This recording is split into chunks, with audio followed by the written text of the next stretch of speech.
Trim command को समझते हैं। इस सॉफ्टवेयर में ट्रिम कमांड का बहुत ज़्यादा यूज़ होता है और ट्रिम कमांड बहुत अच्छे से यूज़ करना आना चाहिए।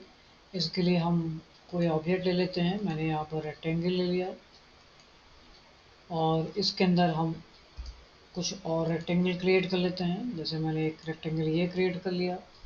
अगेन हम यहाँ पर भी ले लेते हैं एक रेक्टेंगल, इधर भी हमने क्रिएट कर लिया। और सर्कल ले लेते हैं। तो आप बहुत तरीके से ट्रिम कमांड का यूज़ कर सकते हैं। जैसे ही आप ट्रिम कमांड पर आते हैं अब हमें क्या पार्ट ट्रिम करना है। तो जैसे सपोज़ मुझे इसके अंदर वाले पार्ट को नहीं लेना है, तो आप देख रहे होंगे जहाँ भी मैं जा रहा हूँ तो वो पार्ट डिलीट होता हुआ सा दिख रहा है। तो जैसे ही मैं इस पर क्लिक करूँगा तो ये लाइन चली आएगी। आपको ये लाइन डिलीट करनी है, ये लाइन डिलीट कर सकते हैं, या आपको इसके बीच की लाइन डिलीट करनी है। मान लीजिए मैं यहाँ पर क्लिक कर देता हूँ, मैंने बीच की लाइन डिलीट कर दी और सपोज़ मैंने ये लाइन डिलीट कर दिया और ये लाइन भी डिलीट कर दिया और ये लाइन भी डिलीट कर दिया। तो ये ऑब्जेक्ट मेरा कुछ इस तरह से कन्वर्ट हो गया। ठीक इसी तरह से आपको लग रहा है कि मुझे इस ऑब्जेक्ट में इसको नहीं रखना है और इसको रखना है, इसको नहीं रखना है, तो ये ऑब्जेक्ट कुछ इस तरह से बन गया। इसी फॉर्म में आपको लग रहा है कि ये ऑब्जेक्ट मुझे आउटर वाला पार्ट नहीं रखना है, तो मैंने आउटर को डिलीट कर लिया और ये सारे पार्ट आपके ट्रिम हो जाएंगे। तो इस तरह से आप ट्रिम कमांड का यूज़ कर सकते हैं। ट्रिम कमांड का बहुत ज़्यादा यूज़ होता है कि जैसे कि मैंने बताया कि हम लोग के पास ऑब्जेक्ट कुछ और था बट फाइनली ये स्ट्रक्चर कुछ और बन गया।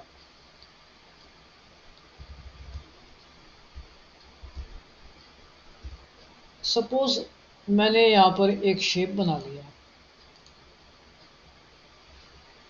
यहाँ पर मैं आपको एक ऑब्जेक्ट बना के दिखाता हूँ और इस पर आपने एक सर्कल ले लिया और हम ट्रिम कमांड का यूज़ करके और मिरर कमांड का यूज़ करके इसको एक डिफरेंट ऑब्जेक्ट क्रिएट कर सकते हैं। जैसे मैंने यहाँ पर ट्रिम कमांड यूज़ किया, मैंने कहा फर्स्ट ऑफ ऑल मुझे इसकी रिक्वायरमेंट नहीं है, इसकी रिक्वायरमेंट नहीं है, और देन मैंने इसको एंटर कर दिया। अब मेरे पास यहाँ पर एक ड्राइंग क्रिएट हो गई। अब मुझे लगता है कि इसको मुझे इधर भी यूज़ करना है, तो ऐसे केस में आप मिरर कमांड का यूज़ करेंगे और यहाँ पर क्लिक करने के बाद एंटर प्रेस कर लीजिए। देन आप इसका सेंटर पॉइंट ले लीजिए और सीधे आपको इसको टॉप पर आके यानी F8 मोड को ऑर्थो मोड को ऑन करके यहाँ पर क्लिक कर लीजिए। आपके पास ये ड्राइंग यहाँ पर अपोजिट साइड डायरेक्शन में मिल गई। अगेन आप ट्रिम कमांड यूज़ करके इसको भी सेम शेप बना सकते हैं। ये देखिए ये स्ट्रक्चर इस तरह से तैयार हो गया। तो ट्रिम कमांड का जैसे मैंने बताया कि बहुत सारे यूज़ हैं। आप इसको किसी भी तरह के मल्टीपल ऑब्जेक्ट से एक डिफरेंट ऑब्जेक्ट क्रिएट कर सकते हैं। हम लोग ट्रिम कमांड यानी जैसे कि मैं आपको बता रहा हूँ इस ट्यूटोरियल में, तो जैसे जैसे हम लोग कमांड्स को आगे बढ़ा रहे हैं, अब इसके बाद मैं आपको कुछ असाइनमेंट वर्क करके दिखाऊंगा इसके बाद। बट मेरे पास अभी कुछ टूल्स और भी हैं। तो पहले मैंने यहाँ पर ट्रिम देखा, इसी की तरह से मान लीजिए आपने इसको भी हटा दिया। अब मेरे पास हो गई ये दो लाइन जो इनकम्प्लीट सी हैं। यहाँ पर जिसमें इस ट्रिम कमांड को जब मैं यूज़ कर रहा हूँ तो यहाँ पर लिखा हुआ है और शिफ्ट सेलेक्ट टू एक्सटेंड, ये मेरे कर्सर के साथ जो बॉक्स आ रहा है वाइट रंग का इसमें लिखा हुआ है। तो हम इसको शिफ्ट कर लेते हैं कर्सर को और हमने यहाँ पर क्लिक कर दिया तो ये लाइन आपको कंप्लीट हो गई। ठीक इसी तरह से अगर यहाँ पर एक ऑब्जेक्ट है लेकिन ये लाइन आपको अटैच करनी है या ज्वाइन करानी है, तो हम शिफ्ट के साथ इस पर क्लिक करेंगे तो ये लाइन भी आपकी जुड़ जाएगी। और दूसरी बार आपने वापस से डायरेक्ट क्लिक करना है यानी ट्रिम कर देना है, तो यहाँ से ट्रिम कमांड हो जाएगा, यानी हमें फिर से अपना प्लेन ऑब्जेक्ट मिल गया।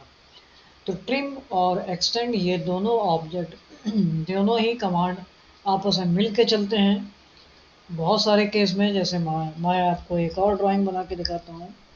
मान लीजिए मैंने यहाँ पर एक लाइन लिया और इससे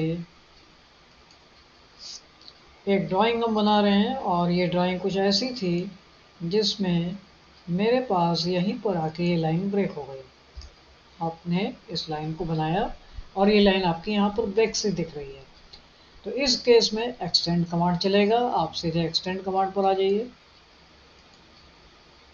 इसको यूज़ कैसे करना है, फर्स्ट आपको क्लिक करना है उस इनकम्प्लीट ऑब्जेक्ट को पार्ट को, और यहाँ पर जैसे ही आप यहाँ पर क्लिक कर रहे हैं देख रहे हैं हम ये लाइन पूरी कंप्लीट होती हुई दिख रही है। देन इसके बाद आपको एंटर की प्रेस कर देना है, ये आपने एक्सटेंड कर लिया।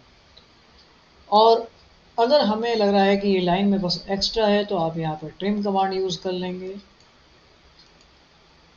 ये देखिए इसको मैंने ट्रिम कमांड से हटा दिया तो हमें पूरा को पूरा ये ऑब्जेक्ट बन के मिल गया। तो इस तरह से ट्रिम और एक्सटेंड के बहुत सारे यूज़ हैं, इसको हम लोग स्टेप बाय स्टेप और भी देखेंगे। नेक्स्ट कमांड की बात करते हैं। मैं इस पूरे ऑब्जेक्ट को डिलीट कर दे रहा हूँ। नेक्स्ट कमांड को वैसे जानने के लिए मुझे इसको डिलीट करने की ज़रूरत नहीं है। पहली तो बात यह है कि हम इस पूरे ऑब्जेक्ट को एक बना लें। तो एक बनाने के लिए आपने इस पूरे ऑब्जेक्ट को सेलेक्ट करके जे प्रेस कर लिया, ज्वाइन। ये पूरा ऑब्जेक्ट मेरा एक हो गया है, यानी सिंगल टाइम्स क्लिक करते हैं कहीं भी तो पूरा ऑब्जेक्ट सेलेक्ट हो जाएगा।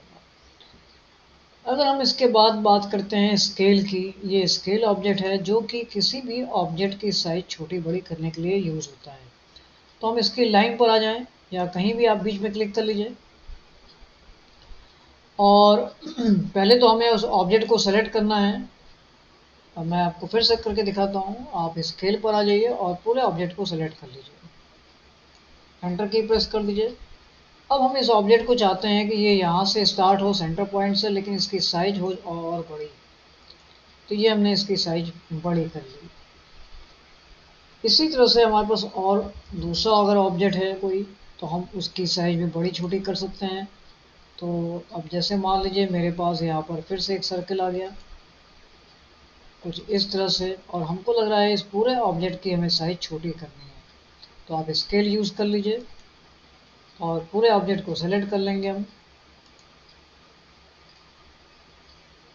ये पूरा ऑब्जेक्ट सेलेक्ट हो चुका है, एंटर की प्रेस कर देना है।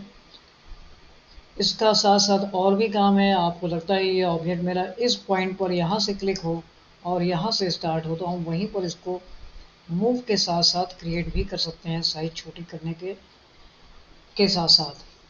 तो ये है स्केल का मल्टीपल यूज़। स्केल कमांड का आप मल्टीपल यूज़ कर सकते हैं ऑब्जेक्ट को एक तरह से दूसरे प्लेस पर मूव करा के, और साथ में साइज को कंट्रोल भी कर सकते हैं।